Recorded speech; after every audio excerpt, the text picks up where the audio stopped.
मंडळी, big boss Marathi season 6चा आजचा 7वा आठवडा आणि या आठवड्यामध्ये नॉमिनेशनचा टास्क पार पडला। मात्र या नॉमिनेशन टास्कमध्ये जे नॉमिनेटेड सदस्य आहेत ते म्हणजे राकेश बापट, रोशन भजंकर, राखी सावंत आणि प्राजक्ता शुक्रे।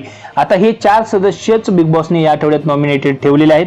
पण आता या आठवड्यात कोण जाऊ शकतं, तुमचं मत जर सांगायचं म्हटलं तर कोण जाऊ शकतं, तुम्ही नक्कीच कमेंट करून सांगू शकता मित्रांनो। पण माझं मत जर ऐकायचं म्हटलं तर मी या आठवड्यात बाहेर जाण्याच्या आणि वोटिंग कमी मिळण्याचा जो अंदाज आहे त्यावरून सांगू शकतो की या आठवड्यात प्राजक्ता शुक्रे या कमी वोटिंगमुळे घराच्या बाहेर जाण्याच्या प्रक्रियेस नक्कीच पात्र असू शकतात। कारण त्यांचा जो गेम आहे तो जरा विचित्र पद्धतीने ते खेळत आहेत, जे की महाराष्ट्राला ते अपेक्षित नाही। ॲनालिसिस हा गेम होऊ शकत नाही, म्हणून माझं मत आहे की प्राजक्ता शुक्रे ह्या कमी वोटमुळे या आठवड्यात जाऊ शकतात। जर तुमच्या ते आवडते सदस्य असतील तर तुम्ही नक्कीच वोट करून त्यांना वाचवू शकता मित्रांनो। दुसरी गोष्ट अशी की प्रभू यांनी पॉवर की चोरली होती, परंतु पॉवर की चोरली असताना त्याच्यावरती प्राजक्ता शुक्रेने जे काही भरास काढायचं ठरवलेलं आहे त्याच्यामुळे टोळी तिला साथ देत आहे। आणि भाई एवढे 6 ते 8 खेळाडू एकट्या प्रभूच्या विरोधात बार बार बार बार बार बोलत असतात आणि त्या प्रभूला शेवटी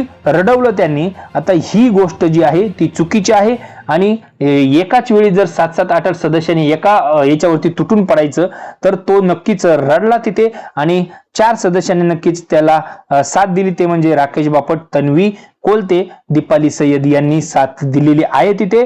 परंतु ही टोळी जी आहे तिथे नाही होऊन पडली आणि नक्कीच प्रभू रडला।